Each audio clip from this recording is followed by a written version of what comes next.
السلام عليكم ورحمة الله.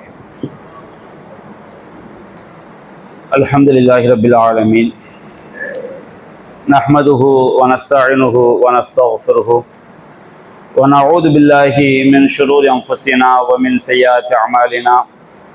من يهده الله فلا مضل له ومن يضلله فلا هادي له، وأشهد أن لا إله إلا الله وحده لا شريك له، وأشهد أن محمدا عبده ورسوله. أما بعد، أعوذ بالله من الشيطان الرجيم. بسم الله الرحمن الرحيم. ويل لكل همزة لمزة الذي جمع مالا وعدده يحسب أن ماله أخلده كلا لينبذن في الحطمة وما أدراك ما الحطمة نار الله الموقدة التي تطلع على الأفئدة إنها عليهم موصدة في عمد ممددة. அன்பிற்குரிய சகோதரர்களே, நாம் இன்றைய திருக்குரான் விளக்க உரை வகுப்பிலே திருமறை குரானின் 104வது அத்தியாயமாகிய சூரத்துல் ஹுமஸா என்ற அத்தியாயத்தின் விளக்க உரையை நாம் பார்க்கவிருக்கின்றோம். இந்த அத்தியாயத்திற்கு அல் ஹுமஸா என்று பெயர் சூட்டப்பட்டிருக்கிறது. ஏனென்று சொன்னால், என்னுடைய முதலாவது வசனத்திலே வைலுல்லி குல்லி ஹுமஸா ஹுமஸா என்ற அந்த வார்த்தை இடம்பெற்றிருக்கக்கூடிய காரணத்தினால் இந்த அத்தியாயத்திற்கு அல் ஹுமஸா என்று பெயர் சூட்டப்பட்டிருக்கிறது. இந்த அத்தியாயம் 9 சிறிய வசனங்களை உள்ளடக்கியிருக்கிறது. இந்த அத்தியாயத்தில் அல்லாஹ் ரப்புல் ஆலமீன் தீயவர்களுடைய சில பண்புகளை குறிப்பிட்டு அவர்கள் அதனுடைய விளைவையும் அல்லாஹ் சொல்லி காட்டி மோமின்களுக்கு அல்லாஹ் எச்சரிக்கை செய்கின்றான். அல்லாஹ் ரப்புல் ஆலமீன் கூறுகின்றான், பிஸ்மில்லாஹிர் ரஹ்மானிர் ரஹீம், அளவிலா அருளாளன் நிகரிலா அன்பாளன் அல்லாஹுவின் திருப்பெயரால் ஆரம்பம் செய்கிறேன். வைலுல்லி குல்லி ஹுமஸத்தில் லுமஸா. வயலுன் என்று சொன்னால் கேடு, நாசம், அழிவு என்று அதனுடைய பொருள். சில அறிஞர்கள் வயலுன் என்பது நரகத்தினுடைய ஒரு பெயர் என்று குறிப்பிடுகிறார்கள். ஆனால் அதற்கு எந்த விதமான ஆதாரம் இல்லை. அந்த வார்த்தையினுடைய பொருள் நாசம், அழிவு, கேடு என்பதுதான் மிக பொருத்தமானது. அப்ப அல்லாஹ் ரப்பல் ஆலமீன் இந்த அத்தியாயத்தை துவங்கும் பொழுது வயலுன் கேடுதான், நாசம்தான் என்று அல்லாஹ் குறிப்பிடுகின்றான். யாருக்கு? லிகுல்லி ஹுமஸத்தில் லுமஸா. ஹுமஸாவாக இருக்கக்கூடிய ஒவ்வொருவருக்கும், லுமஸாவாக இருக்கக்கூடிய ஒவ்வொருவருக்கும் கேடுதான் என்று அல்லாஹ் ரப்பல் ஆலமீன் சொல்லி காட்டுகின்றார். ஹுமஸா லுமஸா அப்படின்னா என்ன அர்த்தம்? ஹுமஸா லுமஸா என்பது இரண்டுமே ஒரே அர்த்தம்தான், இரண்டுமே குறை கூறுதல் அப்படிங்கிற பொருளை கொண்டது என்று சொல்லக்கூடிய அறிஞர்களும் இருக்கிறாங்க. அதே நேரத்தில் குரானை பொறுத்த வரைக்கும் அல்லாஹ் ரப்புல் ஆலமீன் ஒரே அர்த்தம் தரக்கூடிய 2 சொற்களை அல்லாஹ் பயன்படுத்த இறைவனுடைய வார்த்தைகள் அப்படி இருக்காது. நம்ம தான் பேசும்போது என்ன செய்வோம்? கரியை, மாமிசத்தை, இறைச்சியை அப்படின்னு சொல்லுவோம். மூணுமே என்னதுதான்? ஒரே வார்த்தை தான். வெட்டி, கொத்தி, கொதறி அப்படின்னு சொல்லுவோம். எல்லாமே ஒரே அர்த்தம் தான். ஆனால் அல்லாஹ் ரப்புல் ஆலமீன் ஒரே அர்த்தம் தரக்கூடிய வார்த்தைகளை அடுத்தடுத்து அல்லாஹ் திருமறை குர்ஆன் சொல்ல மாட்டான். அப்ப அல்லாஹ் ரப்புல் ஆலமீன் ஹுமஸா லுமஸா இது ரெண்டுக்கும் ஒரு வித்தியாசம் இருக்கிறது. ரெண்டுமே குறை கூறுதல் அப்படிங்கிற அர்த்தத்துல வந்தாலும் ஹுமஸா என்று சொன்னால் நம்முடைய செயல்களால் ஒருவரை பற்றி குறை சொல்றது. லுமஸா என்று சொன்னால் வாயால குறை சொல்றது.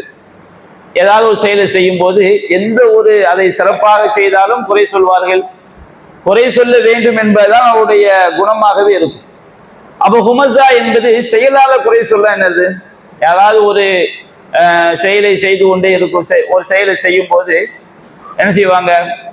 இதை பார்த்து அப்படிம்போம். அப்படின்னா என்ன அர்த்தம்? எந்த வார்த்தையும் பேச மாட்டோம். அதை குறை சொல்றது, முகத்தை கடுகடுப்பா வைத்துக் கொள்வது, அல்லது ஒரு விஷயத்தை எல்லாரும் எல்லா காரியத்தையும் செஞ்சு முடிச்ச பிறகு அந்த செயலை எனக்கு பிடிக்கலன்னு செய்யறது, முகத்துல காட்டுறது, அல்லது ஒருவரை பார்க்கும் பொழுதெல்லாம் அவரை எனக்கு பிடிக்கவில்லை, இவர் சரியில்லை என்பதை முகத்தால தன்னுடைய செயல்களாலோ முகத்தாலோ அந்த செயல்களை என்ன செய்வாங்க, எப்பொழுது பார்த்தாலும் செய்து கொண்டே இருப்பார்கள். அப்ப மற்றவர்களை தங்களுடைய செயல்களால் வார்த்தைகளால் பேசாம, நான் உன்னை மதிக்கல, நான் உங்கள்கிட்ட கோபமா இருக்கிறேன், நீ என்ன செஞ்சாலும் எனக்கு பிடிக்காது என்பதை செயலால் காட்டிக்கொண்டே இருக்கிறாங்களா இல்லையா, இவங்களுக்கு பேரு ஹுமஸா. செயல்களால் மற்றவர்களை குறை சொல்றது, மற்றவங்களை அற்பமா நினைக்கிறது, இந்த மாதிரி காரியங்கள் செய்யக்கூடியவர். லுமஸா என்று சொன்னால் இது வார்த்தைகளால் குறை சொல்றது. இது நமக்கு எல்லாருமே தெரிஞ்ச ஒண்ணுதான். அப்ப அல்லாஹ் ரப்புல் ஆலமீன் திருமறை குர்ஆனில் லுமஸாங்கிற வார்த்தையும் மற்ற இடங்கள்ல சொல்லி காட்டுறான், ஹுமஸாங்கிற வார்த்தையும் அல்லாஹ் சொல்லி காட்டுறான். ஒரு இடத்துல நபிகள் நாயகம் ஸல்லல்லாஹு அலைஹி வஸல்லம் அவங்களை முனாஃபிகின்கள் பல்வேறு நேரங்களில் குறை சொல்லி இருக்கிறாங்க. அல்லாஹ் ரப்புல் ஆலமீன் ஒரு இடத்துல சொல்லும் பொழுது அந்த முனாஃபிகின்கள்ல ஒரு கூட்டம் இருக்கிறாங்க, தர்மங்கள் விஷயத்துல உண்மை குறை கூறுவார்கள், நாவுகளாக என்ன செய்வாங்க, குறை சொல்லுவாங்க. நபிகள் நாயகம் அவங்களுக்கு அள்ளி கொடுத்தாங்கன்னா அமைதியா போவாங்க, அவங்களுக்கு கொடுக்கறதுன்னு என்ன செய்வாங்க, குறை பேசுவார்கள். அந்த தர்மங்கள் இருந்து அவர்களுக்கு கொடுக்கப்பட்டால் பொருந்திக் கொள்வார்கள். அதிலிருந்து அவர்களுக்கு கொடுக்கப்படவில்லை என்றால் இதாகும் எஸ்ஹத்தூன், அப்பொழுது அவங்க என்ன செஞ்சிருவாங்க, வெறுப்புக்கு உள்ளாகி விடுவார்கள் அப்படின்னு அல்லாஹ் குறிப்பிடுகின்றார். அப்ப இந்த இடத்துல அல்லாஹ் ஸதகாத், தர்மங்கள் விஷயத்தில் உண்மை அவர்கள் குறை கூறுகிறார்கள் அப்படின்னா நாவுகளால் வாய்களால் என்ன செய்யறாங்க, குறை சொல்றாங்க. இன்னொரு அல்லாஹ் குறிப்பிடும் பொழுது வலா துதி குல்ல ஹல்லாஃபி மஹீன், அதிகம் சத்தியம் செய்யக்கூடிய எந்த ஒரு இழிவானவனுக்கும் நீ கட்டுப்படாது. அவன் எப்படிப்பட்டவன், ஹம்மாஸிம் மஷாயும் பின் அமீம். ஹம்மாஸ், எப்பொழுது பார்த்தாலும் அவன் குறை சொல்லி கொண்டே இருப்பான். குறை சொல்ல என்ன, தன்னுடைய செயல்களை என்ன செய்வான், அவன் குறையை சுட்டி காட்டி கொண்டே இருப்பான். மஷாயும் பின் அமீம், எப்பொழுது பார்த்தாலும் அவன் புறம் பேசிக் கொண்டே திரிவான். அப்ப இப்படிப்பட்ட குணமுடையவனுக்கு நீ கட்டுப்படாது என்று சொல்லி அல்லாஹ் ரப்பல் ஆலமீன் ஒரு வசனத்துல நபிகள் நாயகம் ஸல்லல்லாஹு அலைஹி வஸல்லம் அவர்களுக்கு அல்லாஹ் சொல்லி காட்டுகின்றார். அப்ப இந்த ஹுமஸா லுமஸா என்பது ரெண்டுமே குறை சொல்வது புறம் பேசுவது இதை உள்ளடக்கிய ஒரு வார்த்தை. அப்ப அல்லாஹ் ரப்பல் ஆலமீன் இந்த மாதிரி பண்பு, அதாவது ஹுமஸா என்ற அந்த வடிவம் இருக்கு பாருங்க, இது அதிகமாக அதையே எப்பொழுது பார்த்தாலும் அவனுடைய பண்பு அதுவாகவே இருக்கும். அப்படிப்பட்ட மனிதர்களுக்கு இந்த வடிவத்தை என்ன செய்யப்படும், சொல்லப்படும். அப்ப இது ஒரு மூமின் இந்த பண்பை என்ன செய்து விடக்கூடாது, வந்துவிடக்கூடாது. அடுத்து தீயவர்களுடைய இந்த பண்பு எப்படி இருக்கும், அல்லது அவன் எப்படிப்பட்டவன் என்று சொன்னால் ஜமஅ மாலம் வஅத்ததஹு, அவன் செல்வத்தை சேர்த்து வைத்துக் கொண்டு அத்ததஹு, அத்ததன்னு சொன்னோம்னா அதிகமாக அதை கணக்கிட்டு கொண்டே இருப்பது, எண்ணி பார்த்து ஒரு தடவை நம்ம எண்ணி பார்க்கணும், அதுக்கு பேரு அத்ததன்னு சொல்ல மாட்டாங்க. அத்ததன்னு சொன்னா திரும்ப திரும்ப திரும்ப என்ன செய்யறது, அதை எண்ணி எண்ணி பார்த்துக்கிட்டே இருப்பான். அப்படியே சொன்னோம்னா அந்த செல்வத்தின் மீது அவனுக்குள்ள அந்த பேராசை வெளிப்படுத்துறான். பெட்டியில காசை வச்சுட்டு வந்துடுவான், வச்சுட்டு என்ன செய்வான், லுகரத்தை விட்டு போய், உதாரணத்துக்கு லுகரத்தை விட்டு போய் எண்ணி பார்ப்பாரு. அவருக்கு தெரியும் அதுல 5 காசு கூடவும் இல்லை 5 காசு குறையும்னு அவருக்கு தெரியும். இருந்தாலும் அவருக்கு என்னது, நம்ம காசு இருக்கா என்ன செய்வார், எண்ணி எண்ணி பார்த்து வச்சிருவார். திரும்ப என்ன செய்வாரு, அசர் முடிச்சுட்டு போய் திரும்ப காசு என்ன செய்வார், எண்ணி எண்ணி பார்ப்பாரு. அதெல்லாம் ஒரு காசு கூடி இருக்காது, ஒரு காசு குறைஞ்சிருக்கா அவர் தெரியத்தான் செய்யும். திரும்ப திரும்ப என்ன செய்வாரு, அதை எண்ணி எண்ணி பார்த்துக்கிட்டே இருப்பாரு. என்ன அவர் நினைக்கிறாரு, இந்த காசு குறையவே கூடாதுங்கிற ஒரு ஆசையா இருக்கலாம், அது திடீர்னு ஏதாவது அற்புதத்துல காசு கூடிடாதா அப்படிங்கிற ஒரு ஆசையாக இருக்கலாம். ஆக மொத்தத்துல அவருக்கு காசு மேல கொள்ள பிரியம். அந்த காசை என்ன செய்யும், நம்ம விட்டு அழிஞ்சிடவே கூடாது, யாருக்கும் கொடுத்துடக்கூடாது. அந்த மாதிரி அந்த காசை என்ன செய்வாரு, திரும்ப திரும்ப திரும்ப திரும்ப எண்ணி பார்த்துக்கிட்டே இருப்பார். வாழ்நாள் ஃபுல்லா அவருக்கு அது எண்ணி பார்க்கறதே வேலையான செய்யும், ஓடிக்கொண்டிருக்கும். அப்ப அல்லது ஜமாமாலும் வாழ்ந்ததா, அவன் செல்வத்தை சேர்த்து வைத்துக் கொண்டு அதை நல்ல வழியில செலவு செய்யாமல், இறைவன் கட்டளையிட்ட காரியங்களை செய்யாமல், அதை திரும்ப திரும்ப திரும்ப அதை எண்ணி பார்த்து கொண்டே கணக்கிட்டு வைத்துக் கொண்டே அவன் இருக்கின்றான். யஹ்சபு, அவன் நினைக்கின்றான், அன்ன மாலகு அஹ்லதஹு, தன்னுடைய செல்வம் தன்னை நிரந்தரமாக நீண்ட காலம் வாழ செய்துவிடும், அல்லது நிரந்தரமாக வாழ செய்துவிடும் என்று அவன் நினைக்கிறான். அவன் என்ன நினைக்கிறான் சொன்னோம்னா, அவனுக்கு உள்ள பண்பு ஹுமஸா என்ற தன்னுடைய செயல்களால் மற்றவங்களை உரை சொல்லக்கூடிய பண்பு நிறைந்து அவனுக்கு காணப்படுது. லுமஸா, தன்னுடைய நாவினால் மற்றவர்களை குறை சொல்லக்கூடிய பண்பு அவன்கிட்ட நிறைந்து காணப்படுகிறது. அதே மாதிரி காசு மேல உள்ள மோகத்தினால காசை பெட்டிக்குள்ள பூட்டி வச்சு அதை என்ன செய்யறாரு, ஒவ்வொரு தடவையும் அடிக்கடி எண்ணி எண்ணி எண்ணி பார்த்துக்கிட்டே என்ன செய்யறாரு இருக்கிறார். அவர் என்ன நினைக்கிறாராம், அவன் என்ன நினைக்கிறாங்களா அந்த பண்புடையவங்க, யஹ்சபு அவர்கள் நினைக்கிறார்கள், ஆனா அது உண்மை கிடையாது. அவங்க நினைக்கிறாங்க அன்ன மாலகு அஹ்லதஹு, தன்னுடைய செல்வம் தன்னை நிரந்தரமாக வாழ வைத்து விடும் அல்லது நீண்ட காலம் வாழ வைத்து விடும். நீண்ட காலம் வாழ வைக்க என்ன அர்த்தம், எல்லாருக்குமே தெரியும். என்னைக்காவது ஒரு நாளைக்கு நாம மௌத்தா போக போறோம், சாக போறோம் மனுஷனுக்கு தெரியும்.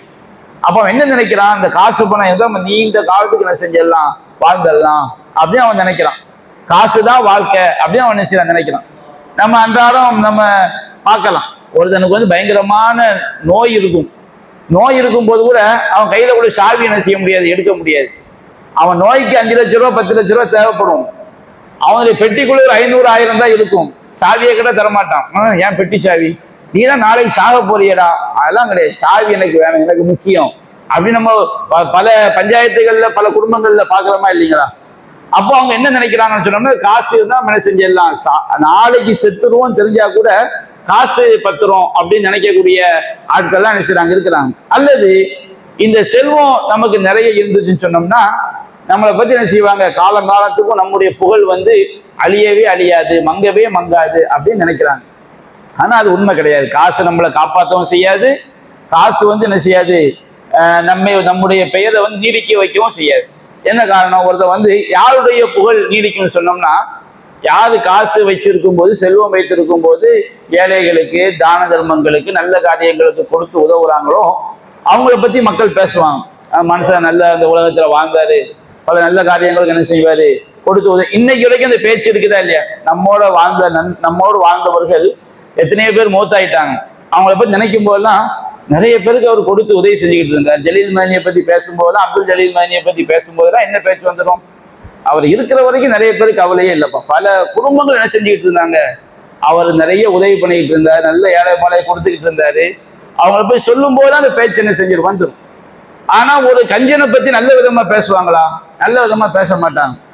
அவன் வந்து பேசுனா கெட்ட விதமா தான் பேசுவாங்க, சொல்லுவாங்களா இல்லையா?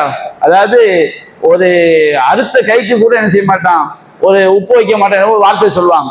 அந்த மாதிரி அவனை பத்தி தீய விதமா தான் பேசுவாங்களே தவிர, காசு பணம் என்பது ஒருவனை நீண்ட காலம் வாழ வைக்கவும் செய்யாது, அவனை பற்றிய பேச்சை வந்து மக்கள்கிட்ட நீடிக்க வைக்கவும் என்ன செய்யாது. அப்ப இந்த தீய பண்புடையவர் என்ன நினைக்கிறாங்க, நம்ம காசு இருந்தா என்ன செஞ்சிடலாம், வாழ்ந்துடலாம். ஒரு மூமினுடைய நோக்கம் எப்படி இருக்க வேண்டும்? இஸ்லாம் வந்து ஒரு மூமின் எவ்வளவுதான் சம்பாதிக்கலாம், சம்பாதிக்க கிடையாது, தப்பு கிடையாது. ஆனால் அதனுடைய நோக்கத்தை தெரிந்த ஒரு மூமினா நம்ம என்ன செய்யணும், நம்முடைய சம்பாத்தியத்தை அமைச்சுக்கணும். நம்ம எதுக்கு சாப்பிடுறோம், எதுக்கு தூங்குறோம், எதுக்கு நம்ம வியாபாரம் பண்றோம், எல்லாத்துடைய நோக்கம் என்ன, ஒரே நோக்கம் தான், என்னுடைய இறைவனுக்கு நான் செய்யணும், கட்டுப்பட்டு வாழணும். நம்ம தொழுகையில நிம்மதியா நின்று ஒரே ஒருமையில் தொழணும்னு சொன்னா மைண்ட் ஃப்ரீயா இருக்கும். மைண்ட் ஃப்ரீயா இருக்குன்னா சிந்தனை சரியா இருக்கணும், நல்லா தூங்கி ஓய்வு எடுக்கணும். தூங்காம ஒருத்தர் வந்து தொழுலாம் வச்சுக்கிடுங்க, அவன் தொழுகையில் எப்படி ஈடுபாடா இருக்க முடியும்? அப்ப நான் எதுக்கு தூங்குறேன், நான் எதுக்கு சாப்பிடுகிறேன், ஒவ்வொரு மூமியும் நினைக்கிறேன், நான் எதுக்கு சாப்பிடுறேன், நான் ஆரோக்கியமாக இருந்தால் தான் என்னுடைய இறைவனை நான் புரிஞ்சு நிமிர்ந்து என்ன செய்ய முடியும், வணங்க முடியும், என்னுடைய இறைவன் சொன்னபடி நான் வாழ முடியும்.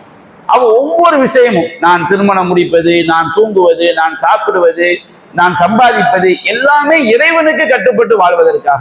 அப்படி நினைச்சோன்னு வச்சுக்கிடுங்க, நம்ம ஒரு காலத்துல என்ன செய்ய மாட்டோம், தவறான இந்த காசு தான் நமக்கு வந்து காப்பாத்துங்கிற எண்ணத்துக்கு போக மாட்டோம்.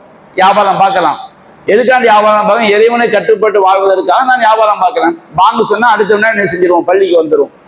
காசு தான் பெருசுன்னு ஆயிட்டும் வச்சுக்கிடுங்க, நம்ம என்ன செய்வோம், எனக்கு காசு முக்கியம், பள்ளிக்கு போகிற நேரத்துல 4 வியாபாரம் நடந்துட்டா எனக்கு நஷ்டமாயிருமே, அப்ப நான் என்ன செய்வேன், தொழுகை எனக்கு தேவையில்லை அப்படிங்கிற எண்ணம் வந்துடும். அப்ப நம்ம எதற்காக நம்ம காசு தேவை, அல்லாஹ் ரப்பல் ஆலமீன் நம்ம நல்லா சாப்பிடணும்னு சொல்றான். சாப்பிட்டா தான் நம்ம இறைவனை கட்டுப்பட்டு வாழ முடியும், தூங்கினா தான் இறைவனை கட்டுப்பட்டு வாழ முடியும். மனைவி மக்களை கவனிக்க வேண்டும் என்று அல்லாஹ் சொல்கிறான், பெற்றோர்களை கவனிக்க வேண்டும் என்று சொல்கிறான். ஹஜ்ஜுக்கு போகணும், உம்ராக்கு போகணும், தான தர்மங்கள் செய்யணும். காசால் செய்யக்கூடிய வணக்கங்கள் நற்காரியங்கள் எவ்வளவோ மார்க்கம் சொல்லி காட்டுது. அப்ப இந்த காரியங்களை நிறைவேற்ற வேண்டும் என்றால் சம்பாதிக்கணும். அப்ப நான் சம்பாதிப்பது என்னுடைய இறைவனுக்கு அடிமணிந்து வாழ்வதற்காக அப்படிங்கிற எண்ணம் வந்துட்டு வச்சுக்கிடுங்க, நம்முடைய இறைவனுடைய எண்ணத்தை விட்டு வணக்க வழிபாடுகளை விட்டு நம்முடைய வியாபாரமோ நம்முடைய தொழில்துறையோ நம்மள என்ன செய்யாது, திசை திருப்பாது. அல்லாஹ் சொல்லானா இல்லையா, யா அய்யுஹல்லதீன ஆமனு லா துல்ஹிக்கும் அம்வாலுக்கும் வ அவுலாதுக்கும் அன் ஸிக்ரில்லாஹ் வ மை யஃஅல் ஸாலிக ஃபஉலாயிக ஹுமுல் ஹாஸிரூன். இறை நம்பிக்கையாளர்களே, உங்களுடைய செல்வங்களும் உங்களுடைய பிள்ளை குட்டிகளும் இறைவனுடைய நினைவை விட்டும் உங்களை திசை திருப்பி விட வேண்டாம். ஒமையஃபால் தாலிக்க, யாருக்கு அப்படி நடக்குதோ ஹாசிரும், அவங்க தான் யாரு, நஷ்டவாளிகள். இன்னொரு இடத்துல அல்லாஹ் சொல்லி காட்டும் போது ரிஜாலும் லா துல்ஹியும் திஜாரத்துன் வலா பையுன் அன் ஸிக்ரில்லாஹ், சில மனிதர்கள் இருக்கிறாங்க, உண்மையான மூமின்கள் இருக்கிறார்கள், எந்த விதமான வியாபாரமோ கொடுக்கல் வாங்கலோ அல்லாஹ்வை நினைவு கூறுவதை விட்டு உங்களை என்ன செய்யாது, தடுத்து விடாது. அப்போ இந்த மாதிரி நமக்கு காசு நம்மை ஆளக்கூடியதாக நாம் ஆகிவிடக் கூடாது. நபியான சொல்லி காட்டாங்க, தரிச அப்து தீனார் அப்து திர்ஹம் வல் ஹமீசா வல் ஹமீலா, தங்கம் வெள்ளி காசுகளுக்கு அடிமையானவன், மென்பட்டாடைகள் கடினப்பட்டாடைகளுக்கு அடிமையானவன் நாசமாகிவிட்டான். காசுக்கு அடிமைன்னு என்ன அர்த்தம்? ஃபைன், அவனுக்கு அது கொடுக்கப்பட்டாதான் அல்லாஹ்வை பொருந்திக்கிடுவான், இஸ்லாம் நல்ல மார்க்கம் சொல்லுவான். அவனுக்கு அது கொடுக்கப்பட்டதான் வச்சுக்கிடுங்க. எப்பொழுது பார்த்தாலும் இந்த காசு இதை மேல மோகம் கொண்டவங்களை பார்த்தீங்கன்னா எப்பொழுது பார்த்தாலும் ஒரு குறை சொல்ற மனநிலையிலே இருப்பாங்க. என்னப்பா எனக்கு என்ன வாழ்க்கை, எப்ப பார்த்தாலும் சோகமா இருக்கு, அப்படி எதை எனி டைம் அவனுடைய வாழ்க்கை அப்படி இருக்கும், புலம்பலாவே இருக்கும். காசு பணத்தை கொடுத்து அதை என்ன செய்வான், எண்ணி எண்ணி எண்ணி பார்த்து வச்சுக்கிட்டு இருப்பான். அப்ப இந்த மாதிரி நம்ம காசுக்கு என்ன செஞ்சிடக்கூடாது, அடிமையாயிடக்கூடாது. சோதனை எல்லா மட்டத்திலையும் வரும். அல்லாஹ் சிலருக்கு நோயை கொடுத்து சோதிப்பான், சிலருக்கு வறுமையை கொடுத்து அல்லாஹ் சோதிப்பான், சிலருக்கு அல்லாஹ் புள்ள குட்டிகள் நிறைய கொடுத்து சோதிப்பான், சிலருக்கு ஆம்பளை பிள்ளையா கொடுத்து சோதிப்பான், சிலருக்கு பெண் குழந்தையா கொடுத்து சோதிப்பான், சிலருக்கு அல்லாஹ் என்ன செய்வான், ரெண்டையும் கலந்து கொடுத்து சோதிப்பான், சிலருக்கு அல்லாஹ் குழந்தை பாக்கி இல்லாம சோதிப்பான். வாழ்க்கையில சோதனை இல்லாம யார் இருக்கிறாங்க? எல்லா இடத்துலயும் என்ன இருக்குது, சோதனைகள் எல்லோருக்கும் வந்து கொண்டேதான் இருக்கும். நம்ம நினைப்போம் நமக்கு மட்டும்தான் சோதனை சொல்லி, அப்படி கிடையாது. உலகத்துல எல்லா மனிதர்களுக்கும் அல்லாஹ் என்ன செய்திருக்கின்றான், ஏதாவது ஒரு விதத்துல அல்லாஹ் சோதனையை வைத்துக் கொண்டே இருக்கிறான். அப்ப நாம இந்த மாதிரி இறைவனை குறை கூடக்கூடிய தன்மையை உடையவர்கள் நம்ம மாற்றக்கூடாது, காசுக்கு அடிமையாகக்கூடியவர்கள் நம்ம ஆகிவிடக்கூடாது. நபிகள் நாயகம் ஸல்லல்லாஹு அலைஹி சொல்லி காட்டுறாங்க, யகூல் இப்னு ஆதம் மாலி மாலி, இந்த மனுஷனை பார்த்தா ஏன் செல்வம் ஏன் செல்வம் ஏன் செல்வம் என்ன செய்யறான், சொல்லிக்கொண்டே என்ன செய்கின்றான் இருக்கின்றான். நபிகள் நாயகம் சொல்லி காட்டுறாங்க, உன்னுடைய செல்வம்னா எதுப்பா, உன்னுடைய செல்வம்னா எது, இல்லாம அக்கல்த நம்ம எதை உண்டு கழித்து விட்டோமோ நமக்குரியது. நம்ம நல்லா சாப்பிட்டு வாந்தி வந்துட்டாவும் நமக்குரியது கிடையாது இல்ல. ஏதாவது ஒரு பறவை குருவி காக்கா அது சென்று போயிடும், அது நாசமா போயிடும், நம்ம உடம்புல சத்து போய் சேராது இல்ல. நாம எதை நன்றாக உண்டு கழித்து விட்டோமோ அது நமக்குரியது. அவள் லபிஸ்தப் அபலைத்த, நீ உடித்து கிழிச்ச நமக்குரியது. திடீர்னு நாம மௌத்தாயிட்டம் வச்சுக்கிடுங்க, நம்ம ட்ரெஸ் சட்டை எல்லாத்தையும் யாருக்கும் என்ன செஞ்சிருவாங்க, கொடுத்துருவாங்க. அதுக்காக எதுக்காக என்ன செய்வாங்க, பிள்ளைகளுக்கு வீட்டுல வாப்ப வேட்டி எடுத்து தொப்பி சிலையை போட்டு என்ன செஞ்சிருவாங்க, போட்டு விட்டுருவாங்க. அப்போ நமக்கு நாம எதை உடுத்தி நாம கிழிக்கிறோமோ அதுதான் நமக்குரியது. நீ எதை தர்மம் செய்து உனக்கு முற்படுத்தி விட்டாயோ அது நமக்குரியது. அப்ப நமக்குரியது என்பது நாம செய்யக்கூடிய நற்காரியங்கள் மட்டும்தான் நமக்குரியது, வேற எதுவும் நமக்கு வரப்போவது கிடையாது. சொல்லுவாங்களா இல்லையா, இருக்கிறவன் வாயில அதாவது செத்தவன் வாயில மண்ணு இருக்கிற வாயில சோறுவாங்க. நம்ம மூத்தாயிட்டம் வச்சுக்கிடுங்க, நம்ம வேகமா கொண்டு போய் அடக்கம் பண்ண தான் பார்ப்பாங்க. பல குடும்பங்கள் பல நிகழ்வு நம்ம அன்றாடம் பார்க்கிறோம். இதான் யதார்த்தம். எல்லாமே செய்யக்கூடிய விஷயம் என்ன, உம்மா மூத்தாயிட்டு உம்மா கழுத்துல நிறைய 100 கிராம் ஒரு 1/2 கிலோ தங்க நகை கிடைக்குன்னு வச்சுக்கிடுங்க. உம்மா போயிட்டு அழுகுற பிள்ளைங்க எல்லாரும் எங்க உமாவை என்ன செஞ்சிருவோம், நகையோட கொண்டு போய் அடக்குங்க. வாழ்நாள் ஃபுல்லா எங்க உமா எத்தனை போட்டுக்கிட்டு இருந்துச்சு அப்படி எந்த பிள்ளையா சொல்லுமா? அழுதுகிட்டு இருக்கும் போதே அங்க என்ன செய்வாங்க, அப்பீல் பண்ணுவாங்க. உம்மா நீ நான் இந்த 1/4 கிலோ நகை எனக்கு தர்றேன்னு சொன்னீங்க, 100 கிராம் எனக்கு தர்றேன்னு சொன்னீங்க, 50 கிராம் அந்த மோதிரம் எனக்குன்னு சொன்னீங்க, இந்த செயின் எனக்குன்னு சொன்னீங்க. எதுக்கு? ஃபர்ஸ்டே என்னது, உம்மா மௌத்தாயாச்சு, இனிமே இது நம்ம இப்பவுமே சொல்லி வைப்போம். அப்போ மனுஷனுடைய நிலைமையை பார்க்கிறோம். மௌத்தானாலும் நம்ம என்ன செய்ய போறாங்க, நம்ம எத்தனை கோடிக்கு அதிபதியா இருந்தாலும் அதிகபட்சம் என்ன செய்வாங்க, ஒரு விலை ஒரு கஃபன் துணியை வேணா வாங்கி போடுவாங்களே தவிர மொத்த சொத்தை நம்மள கொண்டு தந்துருவாங்களா? நபியனா தான் சொல்லி காட்டுறாங்க. அதாவது எதுபோல் மையத்த சலாசா, ஒரு மௌத்தாயிட்டானா 3 விஷயம் பின்னாடி போகும். அகலுகோ மாலுகோ அமலுகோ, அவங்களுடைய குடும்பம் போகும், அவங்களுடைய செல்வம் போகும். செல்வம்னா அன்றைக்கு அடிமைகள் என்ன செஞ்சாங்க, செல்வமா கருதுனாங்க. அந்த அடிமைகள் என்ன செய்வாங்க, முதலாளிக்கு பின்னாடி போவாங்க. அமலு அவன் செஞ்ச நல்ல தீய செய்திகள் பின்னாடி போகும். எர்ஜிஓ இஸ்லானுமே எவ்வளவு ரெண்டு விஷயம் திரும்பிடும். அவங்களுடைய குடும்பமும் செல்வமும் திரும்பிடும். குடும்பத்துக்காரங்க எல்லாம் நம்ம அடக்கிட்டு என்ன செஞ்சிருவாங்க, அவங்க பாட்டு கிளம்பி போயிடுவாங்க.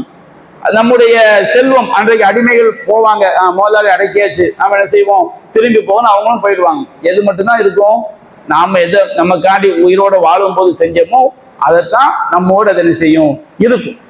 அப்ப செல்வம் என்பது நம்மை ஒருபோதும் காப்பாற்றாது. அதே நேரத்துல செல்வம் என்பது எதற்காக, நம்ம இறைவனை கட்டுப்பட்டு வாழ்வதற்காகத்தான் செல்வம். அப்ப ஒட்டு மொத்தத்தில் நம்ம வேலையே பார்க்காம ஊதாரித்தனமா சுத்தணுங்கிறது மார்க்கம் சொன்னது கிடையாது. உழைக்க வேண்டும். எதற்காக உழைக்கிறோம், என்னுடைய இறைவனுக்கு நான் கட்டுப்பட்டு வாழணும், இறைவன் சொன்ன கடமைகளை நான் செய்ய வேண்டும் என்பதற்காகத்தான் உழைப்பு. அப்ப அல்லாஹ் சொல்லி காட்டான், தீயருடைய பண்புகள் எப்படி இருக்கும், அவன் செல்வத்தை சேர்த்து வைத்துக் கொண்டு அதை எண்ணி எண்ணி பார்த்து கொண்டே இருக்கிறான், மீண்டும் மீண்டும் எண்ணிக்கொண்டே இருக்கிறான். யஹ்சபு அன்ன மாலஹு அஹ்லதஹு, தன்னுடைய செல்வம் தன்னை நீண்ட காலம் தங்க வாழ வைக்கும். அதாவது அவன் நீண்ட காலம் செல்வம் இருந்துட்டா நீண்ட காலம் வாழலாம்ங்கிற எண்ணம் அவனுக்கு இருக்கலாம். அது அவன் மௌத்தாயிட்டாலும் அந்த செல்வம் என்ன செய்யும், நம்மை பற்றி, நம்ம பெரிய செல்வந்தனாக இருப்பதனால் நம்மை பற்றிய பேச்சு மக்கள்கிட்ட இருந்து கொண்டே இருக்கும் என்று அவன் நினைக்கலாம். ரெண்டே அது உள்ளடக்கக்கூடியது. அப்ப அல்லாஹ் சொல்லி காட்டுற, கல்லா, அவ்வாறு அல்ல. கல்லான்னு அர்த்தம் அவ்வாறு அல்ல. அவன் நினைக்கிறானா இல்லையா, இந்த செல்வம் தன்னை நீண்ட காலம் வாழ வைக்க நினைக்கிறானா இல்லையா, அப்படி ஒருபோதும் நடக்காது. அவன் ஹுத்தமாவிலே தூக்கி எறியப்படுவான். கல்லா லயும்பதன்ன ஃபில் ஹுத்தமா. நீ அரபி மொழி எடுத்துக்கிட்டீங்கன்னா, இப்ப தமிழ்ல நம்ம ஒரு விஷயத்தை வலியுறுத்தி சொல்றதுக்கு அல்லாஹ்ங்களை சத்தியமா செஞ்சே தீருவேன் அப்படின்னு சொல்றோம். செய்வேன் அப்படின்னு சொல்வதற்கும் செய்தே தீருவேன் அப்படின்னு சொல்ல, செய்தேன்னு ஒரு அர்த்தம் இருக்கு, தீருவேன் என்பது ஒரு அர்த்தம் இருக்கு, அல்லாஹ்ங்களை சத்தியமாங்கிறது ஒரு உறுதி இருக்கு. அந்த மாதிரி இந்த வசனத்தை நீங்க எடுத்துக்கிட்டீங்கன்னா, உறுதிப்படுத்தக்கூடிய வார்த்தைகள் எத்தனை எழுத்து வருதான், லயும்பதன்ன. அந்த லயும்பதன்ன லாம் இருக்கு பாருங்க, இது கண்டிப்பா நடக்குங்கிற உறுதியை காட்டுவதற்குரிய எழுத்து. அந்த சுக்குன் பெற்ற நூன் இருக்கு பாருங்க, லயும்பதன்ன, அந்த சுக்குன் பெற்ற நூன், இது ஒரு உறுதியை காட்டக்கூடிய எழுத்து. அரபு இலக்கணத்துக்கு உள்ள போய் படிச்சா நமக்கு அது நல்லா புரியும். நான் விளக்குறதுக்காக சொல்லி காட்டுறேன். இன்னொன்று என்ன சொன்னோம்னா, இந்த லாமும் அந்த சுக்குன் பெற்ற நூன் முடியுதுன்னு வச்சுக்கிடுங்க, அங்க ஒரு சத்தியம் போக்கப்பட்டிருக்கு. அப்ப அல்லாமல சத்தியமாக கண்டிப்பா நிச்சயமாக லயும்பதன்ன ஃபில் ஹுத்தமா, அவன் என்ன செய்யப்படுவான், ஹுத்தமாவிலே தூக்கி எறியப்படுவான். தூக்கி என்னது, அல்லாஹ் அந்த இடத்துல சொல்லும் போது யௌம யுதஊன இலா நாரி ஜஹன்னம தஆ, அந்த நாள்ல அவங்க என்ன செய்யப்படுவாங்க, நரகத்துல ஒரே அடியாக பிடிச்சி தள்ளப்படுவாங்க. என்ன எதுன்னு கேட்காம தள்ளுறது இருக்கு பாருங்க. திடீர்னு நம்ம நின்றுட்டு இருக்கிறோம், ஒருத்தன் புடரிய பிடிச்சி இப்படி தள்ளி விடுறான்னு வச்சுக்கிறீங்க, எப்படி இருக்கு நம்முடைய நிலைமை. இன்னொரு அல்லாஹ் சொல்லி காட்டும் போது அவங்க என்ன செய்வாங்கன்னு சொன்னோம்னா, அவங்களுடைய நெற்றி முடிகளையும் கால்களையும் பிடித்து என்ன செய்யப்படுவாங்க, தூக்கி நரகத்தை என்ன செய்யப்படுவாங்க, வீசப்படுவாங்க. பிடிச்சி தூக்கி போட்டா அப்படி இருக்கும். அந்த மாதிரி அவங்க என்ன செய்வாங்கல்ல, இம்பதன்ன தூக்கி எறியப்படுவார்கள். ஃபில் ஹுத்தமா, ஹுத்தமாவிலே அவர்கள் தூக்கி எறியப்படுவார்கள். அதுக்கு அடுத்த வசனம் அல்லாஹ் கேட்கிறான், ஒமா அதுராக்க மல் ஹுத்தமா. ஹுத்தமா என்றால் என்னவென்று தெரியுமா? எதுக்கு அல்லாஹ் இப்படி கேட்கிறான்? அல்லாஹ் ரப்புல் ஆலமீன் அல்காரியா, திருக்கிறது செய்யக்கூடிய நிகழ்ச்சி மல்காரியா, காரியா என்னால் என்னவென்று தெரியுமா? அப்ப இந்த மாதிரி ஸ்டைல்ல குர்ஆன்ல அல்லாஹ் நிறைய இடத்துல என்ன செய்வான், சொல்லி காட்டுவான். உன்னை சொல்லிட்டு அஸ்ஹாபு ஷிமால், இடப்புற வாசிகள், மா அஸ்ஹாபு ஷிமால், இடப்புற வாசிகள் என்றால் என்னவென்று தெரியுமா? இப்படி அல்லாஹ் கேட்பான். அப்படின்னா இறைவன் சொல்லக்கூடிய அந்த விஷயம் ரொம்ப ரொம்ப முக்கியமானது. ஹுத்தமா என்பதுக்கு அந்த வார்த்தைக்கு அர்த்தம் என்னன்னு சொன்னோம்னா, சுக்கு நூறாக்கக்கூடியது, பொடி பொடியாக ஆக்கக்கூடியது, தவிடு பொடியாக ஆக்கக்கூடியது அர்த்தம். ஒரு போட்டு ஒரு ஏதாவது ஒரு பொருளை ஓங்கி உடைக்கிறோம் வச்சுக்கிறேன், கல்லை சுத்தியில வச்சு உடைக்கும் போது சுக்கு நூறா தெரிக்கும் பாருங்க, அந்த மாதிரி ஆக்கக்கூடிய பொருளுக்கு பேர் தான் ஹுத்தமா. அந்த மாதிரி ஒரு நரகம். அப்போ லயும்பதன்ன ஃபில் ஹுத்தமா, அவன் ஹுத்தமாவிலே தூக்கி எறியப்படுவான். அப்போ வமா அதுராக்க மல் ஹுத்தமா, அந்த ஹுத்தமா என்பது எப்படிப்பட்டது?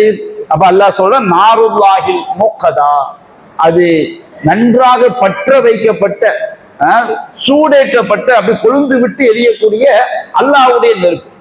வானங்கும் பூமியில உள்ள எல்லாமே அல்லாஹ்வுரியதுதான். லஹு மாஃபி சமாவாத்தி வல்லல், வானங்களில் உள்ளவையும் பூமியில் உள்ள அல்லாஹ்வுரியது. அப்ப இந்த இடத்துல அல்லாஹ் ரப்பல் ஆலமீன் இந்த நெருப்பை வந்து அல்லாஹ்வுடைய நெருப்புன்னு அல்லாஹ் குறிப்பிட்டு சொல்லி காட்டுறான்னா, அந்த நெருப்பு அவ்வளவு கடுமையானது, அவ்வளவு கொடூரமானது. அந்த இறைவன் மூட்டக்கூடிய அந்த நெருப்பு நாலுல்லாஹில் மூக்கதா, அது மூட்டப்பட்ட அல்லாஹ்வுடைய நெருப்பு. மறுமையில வந்து அல்லத்தி அல்லாஹ் சொல்லி காட்டுறான் தத்தலியும், அந்த நெருப்பு பற்ற வைக்கப்பட்ட நெருப்பு எப்படின்னு சொன்னா அல்லத்தி, அது எப்படிப்பட்டது என்றால் தத்தலிவு, அது ஊடுருவி பாயும் அலல் அஃபீதா, இதயங்களின் மீது என்ன செய்யும்? ஊடுருவி பாயும். உள்ளங்கள் என்ன செய்யும்? இதயம் என்பது நம்ம தோலுக்கு கீழே எலும்பு, எலும்புக்கு கீழே தான் என்ன செய்யப்பட்டிருக்கு? இதயம் வந்து பாதுகாப்பா வைக்கப்பட்டிருக்கு. சரி, நம்ம நரகத்துல எல்லாம் காப்பாற்றணும், நரகவாசி நரக தூக்கி போடப்படுவாங்களா இல்லையா? அவன் எந்த சைஸ்ல இருப்பான்? இந்த 6 அடி உயரம் 7 அடி உயரத்துல இருப்பான்? அப்படி கிடையாது.